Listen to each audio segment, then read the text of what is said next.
Okay, an ant is crawling up a cylinder from point A to point B in the diagram below. Instead of climbing straight up, he climbs diagonally around the pole in a spiral to reach point B. What is the distance the ant climbed? So to do this problem, I want you to think of this cylinder as kind of like a soup can. Right, a soup can with a label on it. Like think of like a Campbell's soup, maybe some tomato soup, maybe a grilled cheese. Alright, just the soup can, and you got the label. Now if you take off the label and you flatten it out, it's going to make a rectangle. Alright, so when the ant is climbing along the perimeter of this can, if you were to, or pole, cylinder, if you were to flatten out that cylinder, his path would look like this. Alright, it would be the diagonal of the rectangle.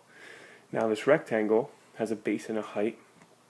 Alright, so this length of the rectangle, if you wrapped it back around the cylinder, it would equal so that length of the base would equal the circumference of the cylinder. And circumference is equal to diameter times pi. So if the radius is 5, the diameter is 10, pi inches would be the length.